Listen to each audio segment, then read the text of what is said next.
नमस्कार। आज की क्लास में हम एनसीईआरटी बुक का चैप्टर पढ़ेंगे। क्लास 10th की साइंस की बुक का पहला अध्याय है जिसका नाम है रासायनिक अभिक्रियाएं एवं समीकरण। चैप्टर की लाइन टू लाइन रीडिंग करते हुए हम की कंसेप्ट्स को समझेंगे। साथ ही साथ हमने की कंसेप्ट्स को हाईलाइट कर रखा है ताकि एग्जाम टाइम में आपको रिवीजन करते समय आसानी हो।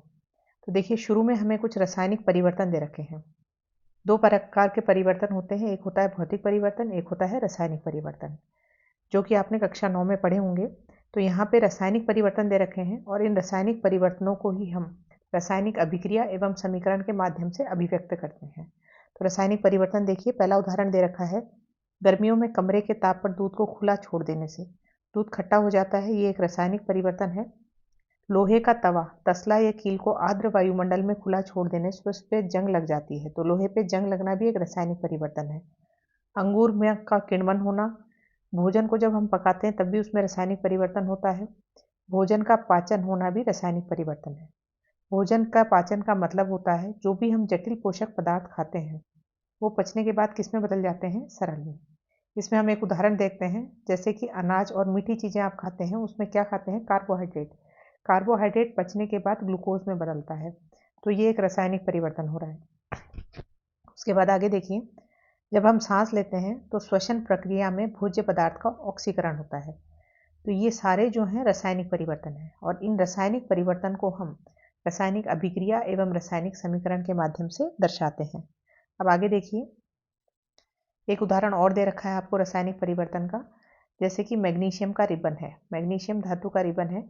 इसका जब दहन किया जाता है, एक शब्द आप समझना, किसी भी पदार्थ को जलाना या उसका दहन, इसका मतलब वो किससे अभिक्रिया कर रहा है, ऑक्सीजन से। ये एक रासायनिक परिवर्तन हो रहा है। तो मैग्नीशियम रिबन जो है, इसका जब ज्वाला में दहन किया जाता है तो मैग्नीशियम ऑक्साइड बनता है और ये सफ़ेद कलर का जो पाउडर है ये यहाँ पे इसके जलने के बाद वॉच ग्लास में इकट्ठा हो जाता है। तो मैग्नीशियम रिबन का वायु में दहन कर मैग्नीशियम ऑक्साइड को वॉच ग्लास में इकट्ठा करना, ये भी एक रासायनिक परिवर्तन हुआ। आगे यहाँ देखिए, चमकदार श्वेत लौ के साथ मैग्नीशियम रिबन का दहन होता है और श्वेत चूर्ण में परिवर्तित होता है। और ये श्वेत चूर्ण किसका होता है, मैग्नीशियम ऑक्साइड का। इसमें एक उदाहरण और देखिए आप रासायनिक परिवर्तन का। यहाँ पे इस ग्लास के अंदर तनु सल्फ्यूरिक अम्ल लिया है और उसमें दानेदार जस्ता यानी धातु डाली गई है। अम्ल जब धातु के साथ अभिक्रिया करते हैं तो हाइड्रोजन गैस निकलती है। तो यहाँ पे ये भी एक रासायनिक परिवर्तन है। अब हमें कैसे पता चलेगा कि रासायनिक परिवर्तन या रासायनिक अभिक्रिया हुई है, उसके लिए क्या क्या संकेत हैं। अवस्था में परिवर्तन हो सकता है, रंग में परिवर्तन हो सकता है, गैस का निकास या उत्सर्जन हो सकता है। जैसे कि आपने देखा यहाँ गैस निकल रही है, कौन सी, हाइड्रोजन गैस। रंग में परिवर्तन देखा, मैग्नीशियम रिबन को जब आप जला रहे हैं तो सफ़ेद रंग का पाउडर बन रहा है, तो ये एक रासायनिक परिवर्तन है। फिर उसके बाद आप देखिए, तापमान में परिवर्तन हो सकता है। तो ये सारी चीज़ों में यदि परिवर्तन होता है तो हम मान सकते हैं एक रासायनिक परिवर्तन हुआ है और इनको हम रासायनिक अभिक्रिया के माध्यम से दर्शाते हैं। तो यहाँ लिख रखा है कि इस अध्याय में हम विभिन्न प्रकार की रासायनिक अभिक्रिया और उनके प्रतीकात्मक निरूपण का अध्ययन करेंगे कि किस तरीके से रासायनिक परिवर्तन को दर्शाया जाता है। तो दर्शाने के लिए किस में अभिव्यक्त करते हैं, रासायनिक समीकरण में। रासायनिक समीकरण में सबसे सरल तरीका होता है शब्द समीकरण। जैसे मैग्नीशियम के रिबन का आपने दहन किया तो लिख दिया मैग्नीशियम। दहन का मतलब होता है वो किससे अभिक्रिया कर रहा है, ऑक्सीजन से। तो मैग्नीशियम प्लस ऑक्सीजन क्या बन गया, मैग्नीशियम ऑक्साइड। यहाँ पे सीधे आपने इनके नाम लिखे हैं, ये कहलाता है शब्द समीकरण। जिनके बीच में अभिक्रिया हुई है उन्हें कहते हैं अभिकारक, या इंग्लिश में बोलते हैं रिएक्टेंट्स। और जो प्रोडक्ट बना है या उसे क्या कहा जाता है, उत्पाद कहा जाता है। जो चीज़ बनी है वो है उत्पाद। तो यहाँ देखिए, जिनमें रासायनिक परिवर्तन होता है उन्हें अभिकारक कहते हैं और अभिक्रिया में जो नया पदार्थ बनता है जैसे कि मैग्नीशियम ऑक्साइड, उसका निर्माण हुआ है, इसे कहते हैं उत्पाद।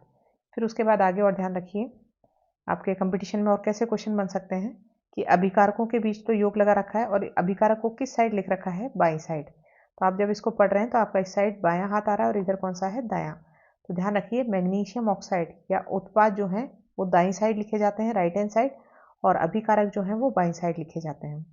तो अभिकारक बाईं साइड और उत्पाद जो है दाईं साइड। अब तीर जो है, तीर का सिरा जो है हमेशा किस साइड लगाया होता है, उत्पाद की तरफ। तीर हमें यह बताता है कि अभिक्रिया होने की दिशा अभिक्रिया किस साइड हो रही है, तो दिशा भी बताएगा और ये हमेशा इसका सिरा जो है वो उत्पाद की ओर लिखा होता है। अब उसके बाद आगे देखिए रासायनिक समीकरण को लिखना। यहाँ हमने रासायनिक समीकरण को लिखने के लिए बिल्कुल सिंपल तरीका था, वो था शब्द समीकरण, डायरेक्ट शब्द लिखे, कोई भी संकेत यूज नहीं किया है। तो इसमें देखिए रासायनिक समीकरण किसी रासायनिक अभिक्रिया को दर्शाता है। यहाँ पे हम जो है फॉर्मूले काम लेंगे, सूत्रों का स्मरण करते हुए हम जो शब्द समीकरण है उसको किस में चेंज करेंगे, फॉर्मूले में। मैग्नीशियम के लिए लिखा हमने Mg, मैग्नीशियम का संकेत होता है Mg, ऑक्सीजन का है O2 और क्या बन गया, मैग्नीशियम ऑक्साइड MgO। तीर का निशान हमने बाईं से दाईं की ओर लगाया। अब इसमें आगे ध्यान रखना है, दोनों तरफ जो है हम परमाणु की संख्या जो है उनको काउंट करेंगे, जैसे लेफ्ट हैंड साइड और राइट हैंड साइड। मैग्नीशियम देखा तो यहाँ मैग्नीशियम एक है, एक लिख दिया। ऑक्सीजन कितने हैं, 2, तो ये ऑक्सीजन 2 हो गए। RHS की तरफ देखें तो मैग्नीशियम की संख्या 1, ऑक्सीजन की संख्या 1। अब आप यहाँ देखेंगे ऑक्सीजन की संख्या लेफ्ट हैंड साइड में 2 है, लेकिन राइट हैंड साइड में कितनी है, 1 है। इसका मतलब ये अभिक्रिया भी संतुलित नहीं है। तीर के निशान के दोनों तरफ, यानी इधर अभिकारक और इधर उत्पाद है, दोनों तरफ परमाणुओं की संख्या बराबर होनी चाहिए, तब ये आपका समीकरण क्या कहलाएगा, संतुलित। नहीं तो इसे कहा जाता है असंतुलित समीकरण। तो कई बार एग्जाम में क्वेश्चन ऐसे भी आता है, 4 आपको अलग अलग समीकरण दे दिए, फिर उसमें से पूछा जाता है निम्नलिखित में से कौन सी अभिक्रिया संतुलित है या कौन सा समीकरण संतुलित है या नहीं है। तो कुछ नहीं करना, आपको left hand side right hand side लिखना है, दोनों तरफ परमाणुओं के संकेत लिखिए, फिर उसके बाद उनकी काउंटिंग लिख दीजिए। यदि दोनों तरफ परमाणुओं की संख्या बराबर है तो वो अभिक्रिया कैसी होगी, संतुलित, और यदि बराबर नहीं है तो वो होगी असंतुलित। अब उसके बाद आगे देखिए इसमें कि इनको संतुलित करना क्यों जरूरी है। तो संतुलित रासायनिक समीकरण का क्या महत्व है। संतुलित रासायनिक समीकरण का महत्व ये है, इसके लिए आपको द्रव्यमान के संरक्षण का नियम याद करना होगा। द्रव्यमान यानी द्रव्यमान क्या होता है, पदार्थ के अंदर भरी पड़ी मात्रा। तो पदार्थ की जो मात्रा है उसे कहा जाता है द्रव्यमान। और द्रव्यमान का संरक्षण का नियम कहता है कि जब कोई भी रासायनिक अभिक्रिया हो रही है, जैसे कि मैग्नीशियम और ऑक्सीजन अभिक्रिया करके मैग्नीशियम ऑक्साइड बना रहे हैं, तो न तो नए द्रव्यमान का निर्माण होगा और न ही विनाश होगा। कुछ नया भी नहीं बनेगा और पुराने वाले का विनाश नहीं होगा। यानी इधर जितने परमाणु हैं या द्रव्यमान इस साइड जितना है उतना ही द्रव्यमान इस साइड मिलेगा। ये हम सरल भाषा में कह सकते हैं कि परमाणु की संख्या इधर और इधर क्या मिलेगी, बराबर। तो आपको दे रखा है किसी भी रासायनिक अभिक्रिया में द्रव्यमान का न तो निर्माण होता है न ही विनाश, यही द्रव्यमान के संरक्षण का नियम है। उत्पाद तत्वों का कुल द्रव्यमान अभिकारक तत्वों के कुल द्रव्यमान के बराबर होगा। ये उत्पाद तत्व हो गए और ये अभिकारक तत्व हो गए। दूसरे शब्दों में हम कह सकते हैं कि रासायनिक अभिक्रिया के पहले एवं उसके पश्चात प्रत्येक तत्व के परमाणु की संख्या क्या रहती है, समान रहती है। अब यहाँ जो ये अभिक्रिया आपको ये समीकरण लिख रखा है जो कि संतुलित नहीं है, इसे कहा जाता है कंकाली समीकरण। क्या कहा जाता है, कंकाली समीकरण। और इसको फिर हमें संतुलित करना आवश्यक होता है। अब उसके बाद आगे देखिए, इसमें संतुलित करने के लिए कुछ स्टेप्स होते हैं, उनको हम एक एक करके याद करेंगे, क्योंकि एग्जाम में क्वेश्चन ऐसे भी आ जाता है कि निम्नलिखित अभिक्रिया को या समीकरण को आप संतुलित कीजिए। तो हमें एक दूसरी अभिक्रिया इसमें दे रखी है आपको, जैसे जिंक है, धातु की अम्ल के साथ अभिक्रिया करा रहे हैं, क्या बनेगा, हाइड्रोजन। ये भी क्वेश्चन काफी बार पूछा जाता है। तो पहले तो हमने शब्द समीकरण लिखा है, जिंक प्लस सल्फ्यूरिक अम्ल, क्या बन गया, जिंक सल्फेट और हाइड्रोजन गैस निकल गई। अब उसके बाद में इस शब्द समीकरण को हम रासायनिक समीकरण में चेंज कर रहे हैं, यानी फॉर्मूलेस लिख रहे हैं। जिंक के लिए हमने संकेत लिखा Zn, सल्फ्यूरिक अम्ल के लिए लिखा H2SO4, जिंक सल्फेट के लिए लिखा ZnSO4, हाइड्रोजन गैस होगी H2, और यहाँ तीर का निशान लगा दिया। अब दोनों तरफ यदि आप परमाणुओं की संख्या की तुलना करेंगे, जैसे एक तत्व है Zn, दूसरा है हाइड्रोजन, तीसरा है सल्फर और चौथा है ऑक्सीजन। जिंक की यहाँ संख्या 1 है, परमाणु की इधर भी कितनी है, 1 है, तो जिंक बराबर है। हाइड्रोजन इधर 2 है, इधर देखें तो 2, तो दोनों तरफ 2 और 2 बराबर हो गए। सल्फर यहाँ 1 है, यहाँ पे भी 1 है, तो ये भी बराबर हो गया। ऑक्सीजन की संख्या भी, तो यानी ये अभिक्रिया जो है, यह समीकरण आपका कैसा है, संतुलित है, क्योंकि परमाणु की संख्या बराबर है। अब उसके बाद एक अभिक्रिया या समीकरण और लेते हैं। आयरन की जो है Fe, उसकी अभिक्रिया कराई जा रही है जल से, तो यहाँ पे आपका आयरन ऑक्साइड बन रहा है और हाइड्रोजन गैस निकल रही है। अब यहाँ पे आप इनको जब इनकी संख्या देखेंगे तो आयरन की संख्या या Fe की संख्या इधर देखेंगे, इधर 1 है, इधर 3 है। हाइड्रोजन की संख्या इधर 2 और इधर 4। हाइड्रोजन की संख्या इधर भी 2 है, इधर भी 2 है, सॉरी, तो दोनों तरफ हाइड्रोजन की संख्या 2 है। ऑक्सीजन की संख्या इधर 1 है और इधर कितनी है, 4 है। तो आपको पता चल रहा है यहाँ पे कि ये जो परमाणु की संख्या है आपस में बराबर नहीं है, तो ये रासायनिक अभिक्रिया आपकी संतुलित नहीं है। अब इसे संतुलित करने के लिए जो स्टेप्स हैं वो आपको याद करने होंगे, क्योंकि कोई भी प्रकार की समीकरण आपको दिया जा सकता है और उसे कहा जा सकता है संतुलित कीजिए। तो ये स्टेप्स यदि आप रखेंगे तो बहुत आसान, याद रखेंगे तो बहुत आसान काम हो जाएगा। सबसे पहले क्या करना है आपको, जब भी असंतुलित, पहले तो पहचाने कि वो संतुलित है या नहीं है। तो यदि असंतुलित है, इस तरीके से परमाणु की संख्या बराबर नहीं है, तो पहला स्टेप ये होगा कि जो भी यहाँ पे तत्व आपके लिखे हैं उनको आप बॉक्स में रख दीजिए। प्रत्येक सूत्र के चारों ओर एक बॉक्स बना लीजिए। आयरन के चारों ओर, जल के चारों ओर, आयरन ऑक्साइड और हाइड्रोजन के चारों ओर बना लिया। ये बॉक्स इसलिए बनाए हैं, अब हम इनको जब संतुलित करेंगे तो जो गुणांक लगाएंगे वो गुणांक इनके आगे ही लग सकते हैं बॉक्स के। इनके अंदर के फॉर्मूले को हम चेंज नहीं कर सकते हैं। फॉर्मूला अंदर कोई भी चेंज नहीं होगा, सिर्फ गुणांक बाहर की तरफ लगेगा। तो बॉक्स इसलिए बनाए गए हैं। सेकेंड नंबर पे हम क्या करेंगे, परमाणु की संख्या की इस तरीके से सूची बना लेंगे।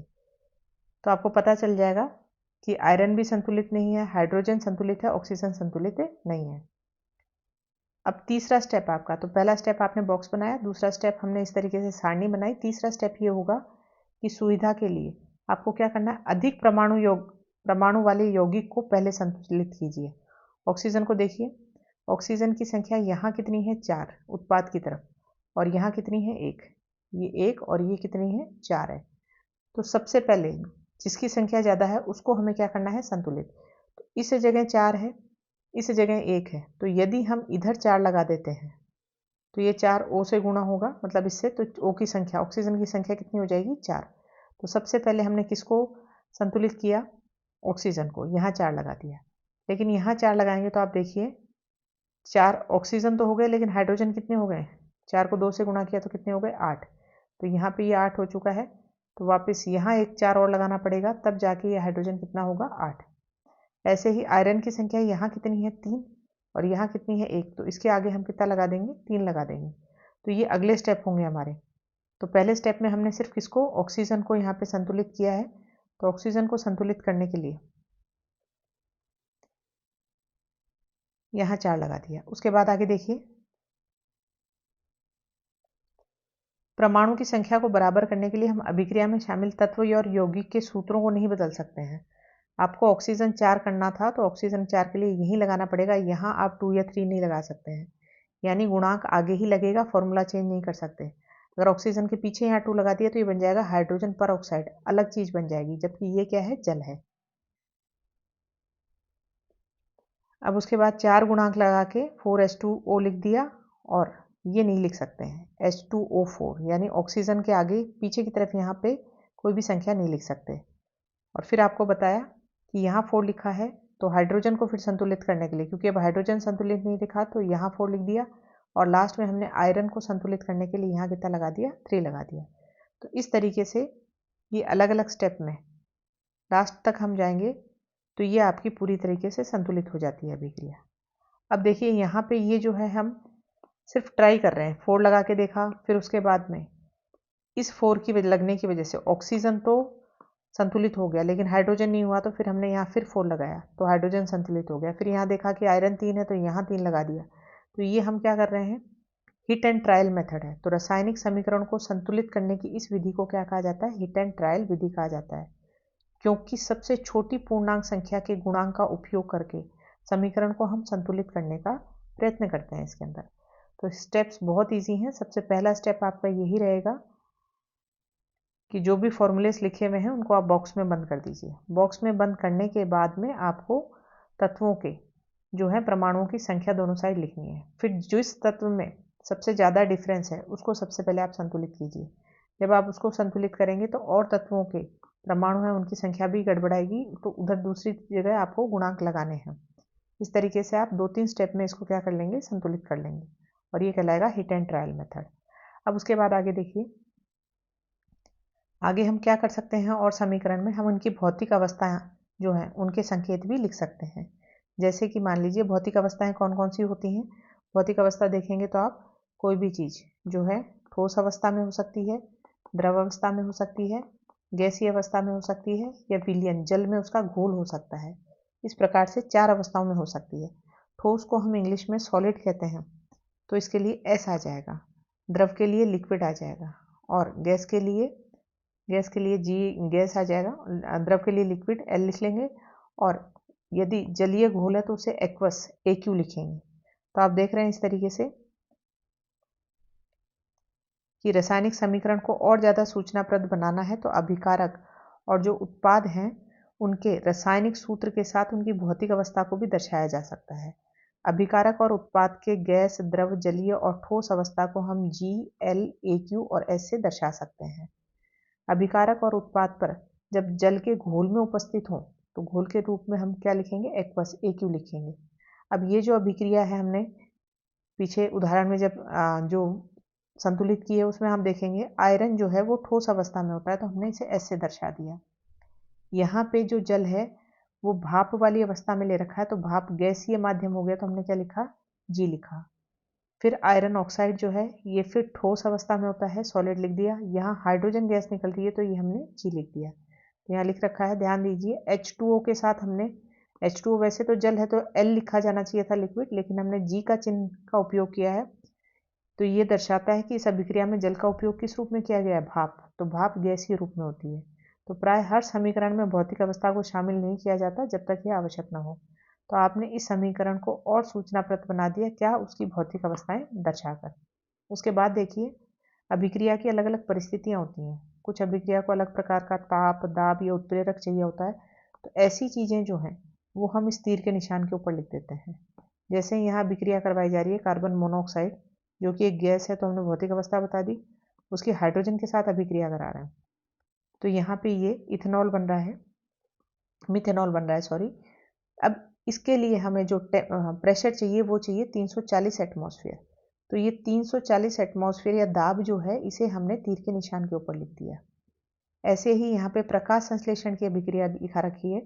प्रकाश संश्लेषण अभिक्रिया से हरे पेड़ पौधे जो है अपना खाना बनाते हैं, वायुमंडल से कार्बन डाइऑक्साइड लेते हैं, जड़ों से इन्होंने जल ले लिया, उसके बाद में इन दोनों में अभिक्रिया करवाते हैं, लेकिन उसके लिए एक तो सूर्य के प्रकाश की उपस्थिति चाहिए, एक पौधों के पत्तों में जो क्लोरोफिल है उसकी उपस्थिति अनिवार्य है। तो ये दो चीज़ें हमने जो दो कंडीशंस इस अभिक्रिया को चाहिए वो हमने किस में लिख दी? तीर के निशान के ऊपर। इन दोनों में अभिक्रिया कराने के बाद क्या बना? ग्लूकोज। ग्लूकोज का फॉर्मूला होता है C6H12O6। और फिर कौन सी गैस निकली? ऑक्सीजन। और क्या निकला? जल। अब आप यहाँ देखिए जो अलग प्रकार की कंडीशन या परिस्थिति चाहिए उसे हमने तीर के निशान के ऊपर बना दिया। तो हमने जो यहाँ पूरा पढ़ा है उसकी एक बार थोड़ी सी समरी देख लेते हैं। सबसे पहले हमने शब्द समीकरण आपको बताया कि डायरेक्ट आप शब्द magnesium plus oxygen magnesium oxide करके भी आप लिख सकते हैं। दूसरा रासायनिक समीकरण जिसमें फॉर्मूले जो है उसके रूप में आप रासायनिक अभिक्रिया लिखते हैं। तीसरा बताया कि रासायनिक अभिक्रिया या समीकरण कैसा होना चाहिए? संतुलित। संतुलित नहीं है तो उसको संतुलित करने का तरीका भी बताया गया। चौथा हम क्या कर सकते हैं? भौतिक अवस्थाएं लिख सकते हैं जिससे ये और सूचनाप्रद बन सकता है। पांचवा इसके अंदर आपको ध्यान रखना है कि रासायनिक अभिक्रिया को ये विशेष प्रकार की परिस्थिति चाहिए तो उसे हम तीर के निशान के ऊपर लिख सकते हैं। उसके बाद आगे देखिए,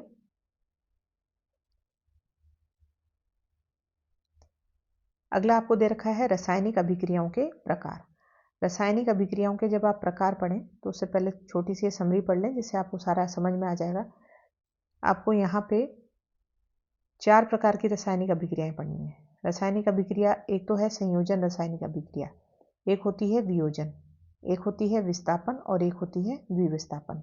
ये बहुत ही सिंपल तरीके से समझाया गया है, आपके आसानी से इससे क्वेश्चन हो जाएंगे। संयोजन अभिक्रिया तब होगी जब दो परमाणु या दो तत्व एक साथ जुड़ेंगे और एक नया पदार्थ बना रहे हैं, जुड़ के कुछ नया बन रहा है। वियोजन का मतलब है ये यौगिक जो है ये अलग अलग जो है तत्वों में टूट रहा है, तो जब टूट रहा है तो वो तो बनेगा वियोजन, और जब जुड़ रहा है कुछ नया बन रहा है तो वो है संयोजन। बहुत आसान है ये। उसके बाद देखिए विस्थापन। विस्थापन जिसको हम इंग्लिश में डिस्प्लेसमेंट रिएक्शन कहते हैं। इसमें देखिए यहाँ पे एक यौगिक है AZ, उसकी अभिक्रिया किससे हो रही है? B से। अब B जो है वो A से ज़्यादा अभिक्रियाशील है, रिएक्टिव ज़्यादा है, तो B क्या करेगा? A को धक्का दे देगा। यानी इसने ए को यहाँ से विस्थापित कर दिया और ये बन गया BZ प्लस ए। इस अभिक्रिया को कहा जाता है विस्थापन अभिक्रिया। विस्थापन अभिक्रिया को पढ़ने के लिए, समझने के लिए आपको धातुओं की जो अभिक्रियाशीलता श्रेणी है, रिएक्टिविटी सीरीज है, वो थोड़ी सी याद होनी चाहिए। उसके बाद देखिए एक तरीका ये है, एक अभिक्रिया ऐसी भी होती है AZ है और ये BX है, दोनों के अलग अलग यौगिक हैं। इसमें A ने B की जगह ले ली और B ने A की जगह, यानी दोनों ने एक दूसरे को विस्थापित कर दिया, बन गया BZ और AX। तो ये क्या कहलाएगा? द्विविस्थापन। अब आपको अभिक्रियाएं याद हो नहीं हो, ये यदि फॉर्मेट याद हो रहा है तो आप पहचान सकते हो, क्योंकि क्वेश्चन आ जाता है एग्जाम में, निम्नलिखित में से कौन सी संयोजन अभिक्रिया है, कौन सी वियोजन है, कौन सी विस्थापन है या कौन सी द्विविस्थापन का उदाहरण है। तो आपको फॉर्मूलेस नहीं याद है तो भी आप आसानी से पता लगा सकते हो। 2 या 3 जो है जुड़ के एक बना रहे हैं तब तो संयोजन है, एक से टूट के 2 या 3 बन रहे हैं तो वो है वियोजन। विस्थापन में एक दूसरे को धक्का दे रहा है, उसकी जगह ले रहा है। द्विविस्थापन में दोनों एक दूसरे की जगह ले रहे हैं, वो क्या कहलाती है? द्विविस्थापन। तो इसमें देखिए रासायनिक अभिक्रियाओं के प्रकार। रासायनिक क्रिया के समय किसी एक तत्व का परमाणु दूसरे तत्व के परमाणु में नहीं बदलता, कोई नया परमाणु नहीं बनता है रासायनिक अभिक्रिया में। न कोई परमाणु मिश्रण से बाहर से आता है, न कोई परमाणु मिश्रण से बाहर जाता है और न ही बाहर से मिश्रण में आता है। ऐसा नहीं है जैसे A प्लस B है तो जुड़ के क्या बन जाएंगे? AB। यहाँ C बाहर से नहीं आएगा, या ना इसमें से जुड़ के जैसे B बाहर निकल जाएगा। वास्तव में रासायनिक अभिक्रिया में परमाणु के आपसी आबंध जो हैं, बॉन्ड्स जो हैं, उनके टूटने और जुड़ने से नए पदार्थ का निर्माण होता है। अब सबसे पहले आपको दे रखी है संयोजन अभिक्रिया। अब आप देखिए, अब ये अभिक्रिया के बारे में आप कुछ भी नहीं जानते, आप ध्यान रखिए 1 2 ये दोनों जुड़ के कुछ एक बन रहा है। ये कौन सी है? संयोजन अभिक्रिया। ये तो पता लगाने का तरीका है कि किस प्रकार की अभिक्रिया है। बाकी अब इसको देखते हैं। यहाँ है कैल्शियम ऑक्साइड, जिसे हम बोलते हैं बिना बुझा हुआ चूना। तो बिना बुझा हुआ चूना जो है, इसकी हम किससे अभिक्रिया करा रहे हैं? जल से। तो ये बन जाएगा बुझा हुआ चूना यानी कैल्शियम हाइड्रोक्साइड। और जब इसकी इससे अभिक्रिया कराते हैं तो बहुत अधिक मात्रा में ऊष्मा निकलती है। अब देखिए ये बिना बुझा हुआ चूना कैसे बनता है। सबसे पहले आपको चूना याद करना है। इसका फॉर्मूला भी पूछा जाता है कि चूने का पत्थर किसका बना होता है? कैल्शियम कार्बोनेट का। कैल्शियम कार्बोनेट को जब आप गर्म करेंगे तो गर्म करने पे कार्बन और 2 ऑक्सीजन यानी कार्बन डाइऑक्साइड गैस बाहर निकल जाएगी। अब बचेगा कितना? कैल्शियम और 1 ऑक्सीजन यानी कैल्शियम ऑक्साइड बना। अभी हमने इसको गर्म किया है लेकिन इस पर पानी नहीं डाला है, तो ये बिना बुझा हुआ क्या है? चूना। ये तो चूना और ये बिना बुझा हुआ चूना कैल्शियम ऑक्साइड। एग्जाम में इनके क्वेश्चंस आते हैं यौगिक के। और बुझा हुआ चूना कब होगा? जब इस पर पानी मिला देंगे।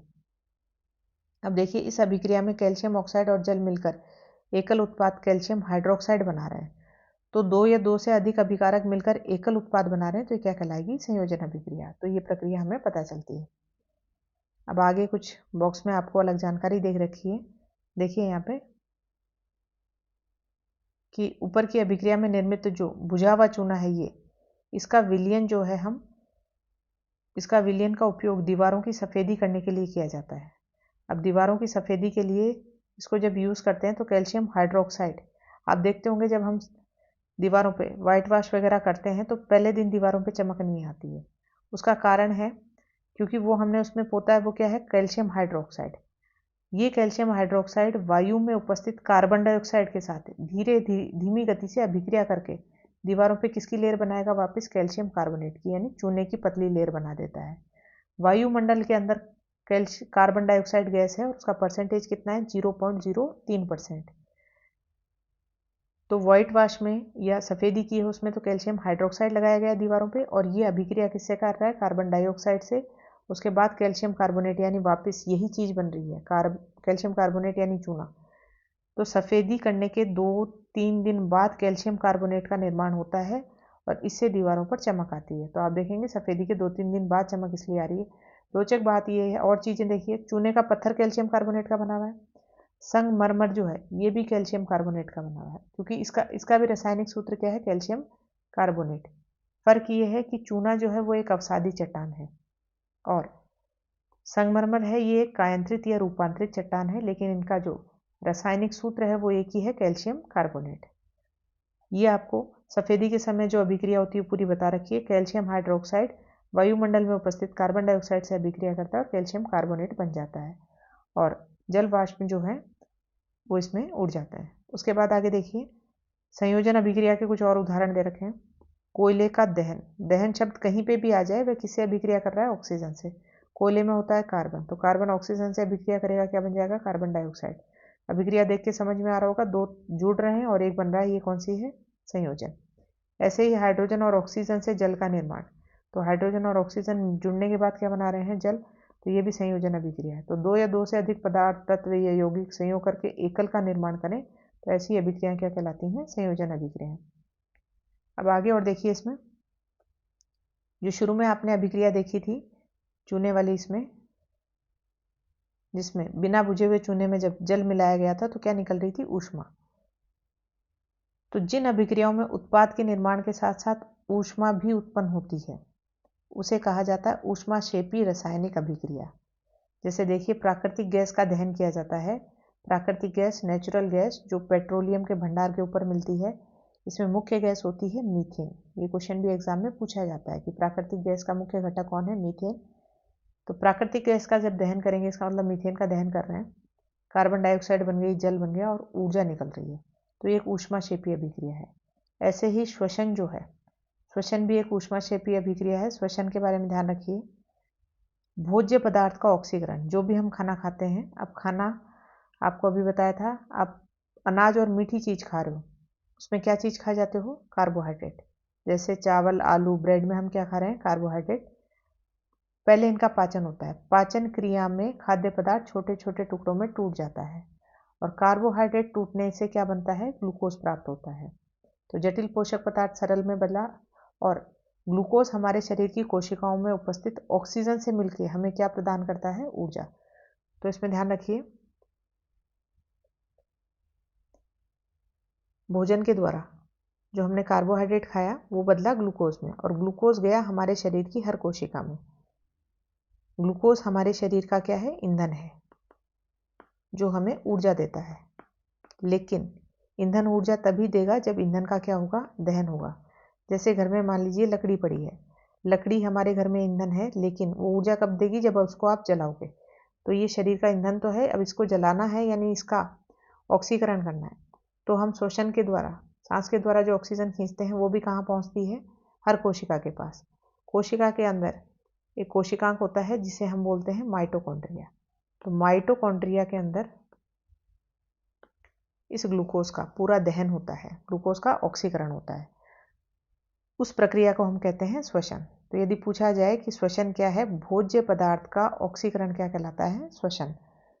तो यहाँ देखिए, ग्लूकोज हमारे शरीर की कोशिकाओं में उपस्थित ऑक्सीजन से मिलकर ऊर्जा प्रदान करता है। इस अभिक्रिया को विशेष नाम दिया जाता है श्वसन और इसे हम आगे भी पढ़ेंगे। अब देखिए, ग्लूकोज का फॉर्मूला है C6H12O6। इसकी अभिक्रिया किससे कराई? ऑक्सीजन से, यानी इसका दहन हो रहा है। कार्बन डाइऑक्साइड गैस बनेगी जिसको हम सांस के द्वारा बाहर छोड़ते हैं, जल वाष्प बनेंगे और ऊर्जा मिलेगी। शरीर में ऊर्जा जो है हमें किस रूप में मिलती है? ATP के रूप में मिलती है। और एक ग्लूकोज का अणु पूरा जल जाता है तो 38 ATP हमें मिलते हैं। उसके बाद आगे देखिए, शाक सब्जी, तो यहाँ आपको पता चला ये भी क्या है? ऊष्माक्षेपीय अभिक्रिया है। श्वसन भी, इसमें भी ऊष्मा निकल रही है और किसी चीज़ का दहन होता है तो भी ऊष्मा निकलती है। शाक सब्जी, वनस्पतिक द्रव्य जो हैं, इनका विघटन होता है या इनको जब सड़ाया जाता है तो कंपोस्ट बना रहे हैं हम, खाद बना रहे हैं, तो वो भी कैसी है? ऊष्माक्षेपीय अभिक्रिया। अगला देखिए, इसमें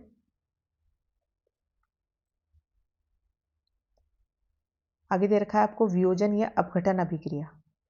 वियोजन या अपघटन अभिक्रिया जिसमें एक पदार्थ जो है वो 2 या 3 में टूटेगा।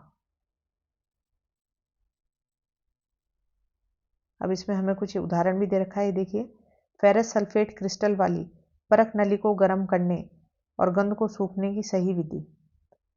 तो ये आपका एक टेस्ट ट्यूब ले रखी है और टेस्ट ट्यूब के अंदर फेरस सल्फेट का क्रिस्टल डाल रखा है और उसको गर्म कर रहे हो, तो इसमें से जो भी गैस निकल रही है उसको सूंघने के लिए गैस को धीमे से अपने नाक की ओर मोड़ना चाहिए। डायरेक्ट इसके ऊपर नाक जो है वो नहीं रखना चाहिए। अब इसमें ध्यान रखिए कि आपने देखा है फेरस सल्फेट के क्रिस्टल के हरे रंग में परिवर्तन हुआ।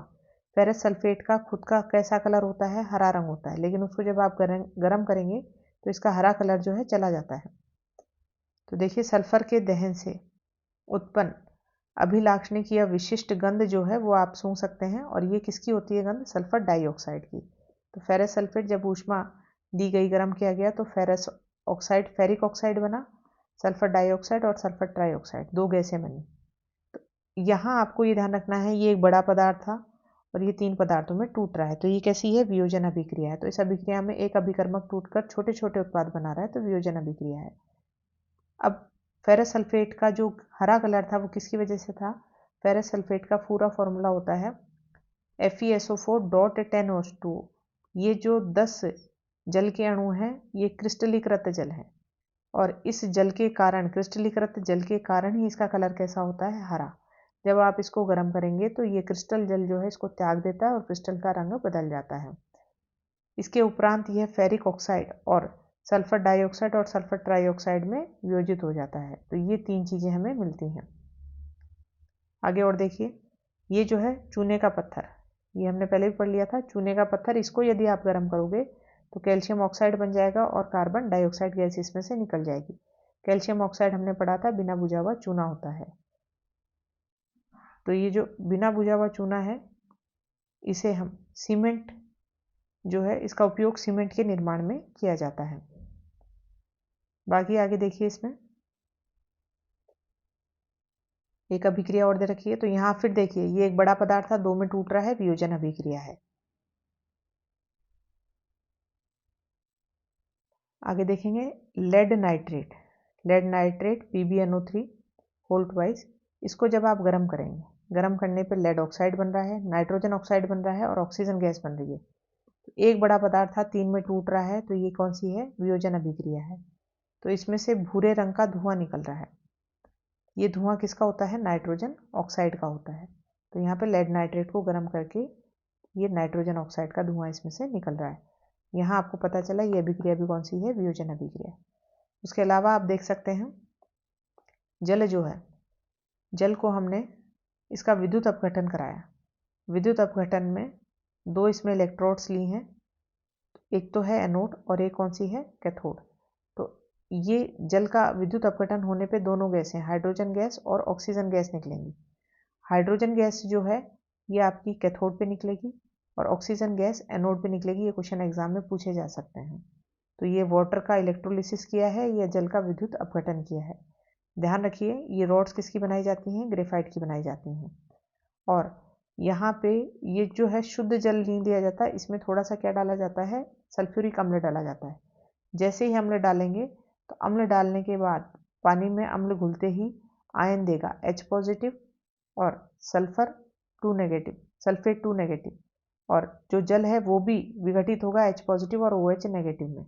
जैसे ही ये आपके प्लस माइनस वाले आवेश प्राप्त होंगे, इसके अंदर जो है विद्युत धारा बहना शुरू होगी। क्योंकि शुद्ध जल जो है वो कभी भी विद्युत का सुचालक नहीं होता, उसमें कुछ ना कुछ इम्प्योरिटीज या इसमें ये गंदगी इसमें मिलानी पड़ती है, यानी H2SO4 हमने इसमें डाला है। उसके बाद आगे देखिए, इसमें आगे दे रखा है, तो ये अभिक्रिया भी कैसी हुई? वियोजन अभिक्रिया। जल जो है वो 2 में टूट गया, ये भी वियोजन अभिक्रिया है। फिर है सूर्य के प्रकाश में श्वेत रंग का जो सिल्वर क्लोराइड है वो दूसरे रंग का हो जाता है। सिल्वर क्लोराइड फॉर्मूला है AgCl, और जब सूर्य का प्रकाश दिया तो अभी बताया था आपको, जो विशेष परिस्थितियां होती हैं वो किस पे रखते हैं? तीर के निशान के ऊपर। सूर्य का प्रकाश जो है उसके सामने रखा गया, तो ये सिल्वर और क्या बन गया आपका? क्लोरीन गैस इसमें से निकल गई। तो ये सिल्वर क्लोराइड आपका जो दूसरा रंग का हुआ है, ये चांदी का रंग आया है इसमें, ये इसकी वजह से आया है क्योंकि Ag बन गया है। ये वियोजन अभिक्रिया हो गई। सिल्वर ब्रोमाइड के साथ भी यही होता है। सिल्वर ब्रोमाइड, सूर्य का प्रकाश, तो यहाँ पे सिल्वर और क्या बन जाएगी? ब्रोमीन गैस निकल जाएगी। ये जो ऊपर दी गई अभिक्रियाएं हैं, इनका उपयोग जो है हम श्याम और श्वेत फोटोग्राफी, सिल्वर ब्रोमाइड का उपयोग कहाँ किया जाता है? ब्लैक एंड व्हाइट फोटोग्राफी में किया जाता है। तो क्वेश्चन एग्जाम में कई बार पूछा जाता है कि ब्लैक एंड व्हाइट फोटोग्राफी में किसका उपयोग किया जाता है? सिल्वर ब्रोमाइड का। उसके बाद देखिए, वियोजन अभिक्रिया में आप देखेंगे जब इनको तोड़ना है, तो तोड़ने के लिए या तो आपने उसको गर्म किया है या प्रकाश दिया है या विद्युत ऊर्जा दी है। उदाहरण देख लीजिए वापस, यहाँ आपने सूर्य का प्रकाश दिया तब टूटा ये। इसके बाद यहाँ पे हमने विद्युत धारा प्रवाहित की तभी जल जो है हाइड्रोजन और ऑक्सीजन में टूटा। इससे पहले हमें लेड नाइट्रेट को तोड़ना था तो इसको गर्म किया, ताप दिया। चूने के पत्थर को तोड़ना था तो उसमें ऊष्मा दी। फिर उसके बाद में फेरस सल्फेट को तोड़ना था तो भी ऊष्मा दी। तो ये 3 घटक आपके पास आ गए कि या तो आप उसको ऊष्मा दें, या सूर्य के प्रकाश में रखें, या फिर विद्युत ऊर्जा दें, तब जाके वियोजन अभिक्रिया होगी। तो ये जो दिए गए हैं इसमें ऊष्मा अवशोषित हुई है, तो जिन अभिक्रियाओं में ऊष्मा अवशोषित होती है उन्हें ऊष्मा शोषी अभिक्रियाएं कहते हैं। उसके बाद बात करते हैं हम विस्थापन अभिक्रिया की। तो विस्थापन अभिक्रिया जो है, ये बताया था, सिंपल आपको फॉर्मूला ये ध्यान रखना है कि एक घटक जो है वो दूसरे को विस्थापित करेगा, और कौन सा विस्थापित करेगा? जो ज़्यादा अभिक्रियाशील है। अब इसमें आगे देखिए, ये उदाहरण दे रखा है। ये लोहे की कील है, लोहे की कील यानी Fe, और ये जो घोल है ये कॉपर सल्फेट का दे रखा है। कॉपर सल्फेट का घोल है नीले रंग का। अब लोहे की कील को जब कॉपर सल्फेट में रखा जाएगा तो क्या होगा? अभिक्रिया देखिए आप, ये है,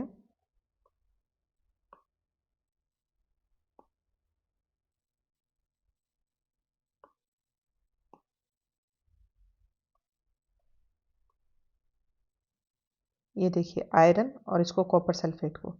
तो आयरन जो है कॉपर से ज़्यादा रिएक्टिव है, ज़्यादा अभिक्रियाशील है, तो ये आयरन इस कॉपर को यहाँ से विस्थापित कर देगा और क्या बन जाएगा? Ferrous sulphate. और फिर उसके बाद में कॉपर अलग निकल जाएगा। तो आप देखेंगे ये कॉपर जो है ये जाके किसके ऊपर चिपक जाएगा? लोहे की कील के ऊपर। तो कॉपर सल्फेट से के विलयन से बाहर निकलकर लोहे की कील जो निकल के आएगी वो इस भूरे रंग की आएगी। तो ये क्वेश्चन एग्जाम में पूछा भी गया है कि कॉपर सल्फेट के विलयन में जब लोहे की कील डुबोई जाती है तो क्या परिवर्तन होता है। तो आपको ध्यान रखना है लोहे की कील का रंग जो है वो भूरा हो जाता है। तो लोहे की कील का रंग तो भूरा हो गया, और कॉपर सल्फेट का जो नीला रंग था वो थोड़ा हल्का पड़ जाता है। ये 2 चेंजेस होते हैं और ये क्वेश्चन एग्जाम में आया हुआ है। और यहाँ जो अभिक्रिया हुई वो कौन सी? विस्थापन, क्योंकि आयरन ने कॉपर को विस्थापित कर दिया, वहाँ से हटा दिया। उसके बाद देखिए इस अभिक्रिया में दूसरी एक अभिक्रिया और दे रखी है, जिंक को कॉपर सल्फेट से अभिक्रिया करवाएंगे तो जिंक जो है कॉपर को धक्का दे देगा, क्योंकि जिंक भी कॉपर से हाईली रिएक्टिव होता है। इस सब के लिए आपको अभिक्रियाशीलता श्रेणी याद होनी चाहिए। फिर उसके बाद लेड की बात कर रहे हैं। लेड भी जो है वो कॉपर क्लोराइड यौगिक लिया है, ये भी इसको यहाँ से धक्का दे देगा। तो जिंक लेड कॉपर की अपेक्षा, जिंक और लेड जो है वो कॉपर की अपेक्षा अधिक क्रियाशील तत्व हैं। वे कॉपर को उसके यौगिक में से क्या कर देते हैं? विस्थापित कर देते हैं।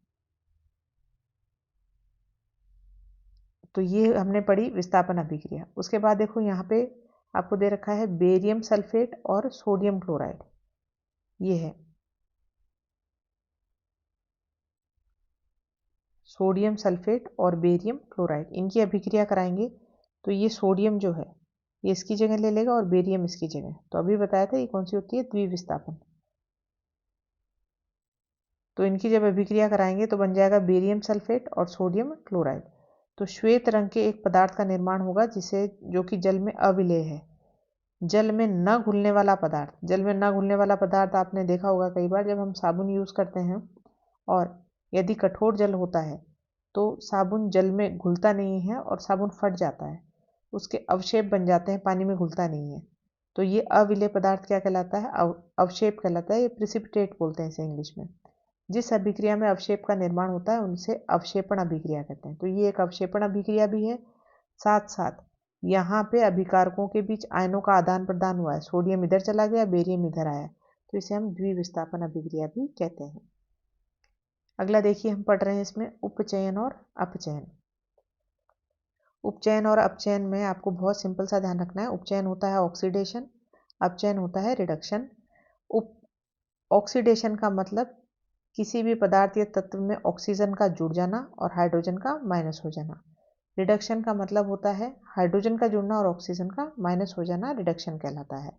अब जैसे यहाँ देखेंगे इस अभिक्रिया को, कॉपर में ऑक्सीजन जुड़ रहा है यानी कॉपर का यहाँ पे उपचयन हुआ है। यहाँ बात करेंगे, यहाँ कॉपर ऑक्साइड है, हाइड्रोजन है, कॉपर में से ऑक्सीजन जब यहाँ से यहाँ तक पहुँचा तो इस कॉपर में से ऑक्सीजन हट गई, ऑक्सीजन माइनस होना क्या कहलाता है? रिडक्शन यानी अपचयन हुआ है।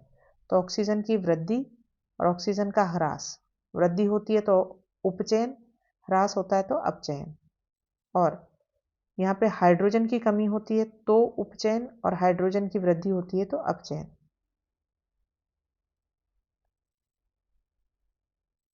अब देखिए इसमें आगे दे रखा है, किसी अभिक्रिया में एक अभिकारक उपचयित होगा तो दूसरा अभिकारक क्या होगा, अपचयित होता है। जैसे ये उदाहरण लेते हैं तब आपको समझ में आएगा। कॉपर ऑक्साइड है प्लस हाइड्रोजन है, यहाँ कॉपर ऑक्साइड से क्या बन गया, कॉपर बन गया, यानी यहाँ से यहाँ तक पहुंचे, इधर से इधर तक पहुंचे, तब तक ऑक्सीजन कम हो गया, ऑक्सीजन की कमी कहलाती है अपचयन। तो इधर से इधर तक परिवर्तन हुआ है, अपचयन। ये दूसरा अभिकारक था, ये अभिकारक यहाँ से यहाँ तक पहुंचा, हाइड्रोजन था और ये बन गया जल। ऑक्सीजन जुड़ा है, जुड़ने का मतलब ये हो गया अपचयन। दोनों चीजें साथ में हुई हैं तो इसे उपचयन अपचयन या रिडॉक्स अभिक्रिया कहा जाता है। रिडॉक्स क्योंकि रिडक्शन और ऑक्सीडेशन साथ में हुआ है तो दोनों को मिक्स किया गया है। अब फिर यहाँ पे रिडॉक्स अभिक्रिया के कुछ अन्य उदाहरण दे रखे हैं। अब यहाँ आपको क्या किया जाएगा, ऐसे अभिक्रिया दी जाएगी, फिर पूछा जाएगा किस अभिकारक का उपचयन हुआ है या किसका अपचयन हुआ है। तो अब आप यहाँ देखेंगे ये ZnO है, यहाँ से यहाँ तक पहुँचते हुए बन गया Zn, ऑक्सीजन कम हो गया, ऑक्सीजन कम हो गया तो इस अभिकारक का क्या हुआ है, अपचयन। हमें अभिकारक देखने हैं, इधर नहीं। अब ये जो है कार्बन है, कार्बन से यहाँ पहुंचे तो ये क्या बन गया, कार्बन ऑक्साइड, ऑक्सीजन जुड़ गई इस कार्बन में, इसमें जुड़ी है तो यहाँ से यहाँ तक जो परिवर्तन हुआ है वो हुआ है उपचयन, कार्बन का उपचयन हुआ है। तो इस तरीके से क्वेश्चन पूछे जा सकते हैं, किस अभिकारक का उपचयन हुआ है, किसका अपचयन हुआ है। वैसे ही इनकी बात करते हैं, मैग्नीशियम ऑक्साइड और हाइड्रोजन क्लोराइड। ये MnO2 था, यहाँ से यहाँ तक पहुँचे, इसमें से ऑक्सीजन चली गई, यानी इसका क्या हुआ है, अपचयन। यहाँ से यहाँ तक यदि देखें तो हाइड्रोजन के साथ ऑक्सीजन जुड़ी है, ये क्या हुआ है, उपचयन। तो यहाँ पता चला ऑक्सीजन की वृद्धि और हाइड्रोजन का ह्रास तो कहलाता है उपचयन, और अपचयन के लिए ऑक्सीजन का ह्रास और हाइड्रोजन की वृद्धि, जो आपको शुरू में हमने बता दिया था। मैग्नीशियम का जब दहन हो रहा है, ऑक्सीजन से अभिक्रिया कर रहा है तो वो क्या हो रहा है, उपचयन हो रहा है। उसके बाद देखिए दैनिक जीवन में उपचयन अभिक्रिया यानी ऑक्सीडेशन के प्रभाव हम कहाँ देख सकते हैं। सबसे पहले बात करते हैं संक्षारण की। संक्षारण क्या होता है, इंग्लिश में बोलते हैं कोरोजन। धातु जो होती हैं वो ऑक्सीजन और नमी से अभिक्रिया करके धातु के ऊपर की परत खराब हो जाती है, इसे कहा जाता है संक्षारण। लोहे की जब परत खराब होती है तो उसके लिए एक स्पेशल नाम दिया गया है, लोहे पे जंग लगना। यानी सभी धातुओं की परत खराब हो रही है ऊपर ऑक्सीजन और जल से अभिक्रिया करने के बाद, तब कह रहे हैं संक्षारण, और लोहे के लिए स्पेशल नाम है जंग लगना। धातु अपने आसपास अम्ल, आर्द्रता आदि से संपर्क में आती है तब ये संक्षारित होती है, इस प्रक्रिया को संक्षारण कहते हैं। जैसे चांदी जो है इसके ऊपर काली परत जम जाती है, तांबे के ऊपर हरी परत जमती है, ये सारे संक्षारण के उदाहरण। और लोहे पे क्या लगती है, जंग लगती है। संक्षारण के कारण कार के ढांचे, पुल, लोहे की रेलिंग, जहाज, धातु, विशेषकर लोहे की बनी वस्तुओं को बहुत क्षति पहुंचती है।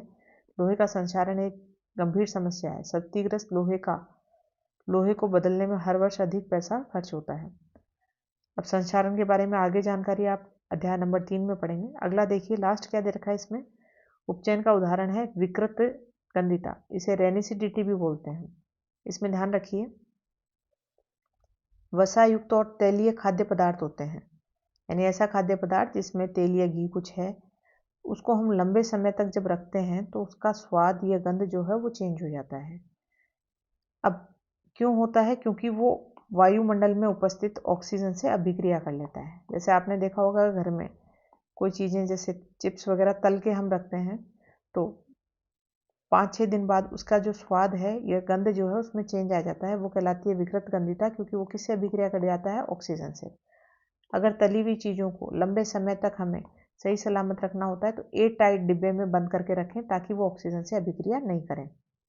तो उपचयित होने पर तेल और वसा विकृत गंधी हो जाते हैं, उनके स्वाद गंध बदल जाते हैं। उपचयन को रोकने के लिए आपको क्या करना है, या तो आप प्रति ऑक्सीकारक उसके अंदर मिलाएं, या वायुरोधी बर्तन यानी एयरटाइट बर्तन में खाद्य सामग्री रखने से उपचयन होने की गति धीमी हो जाती है।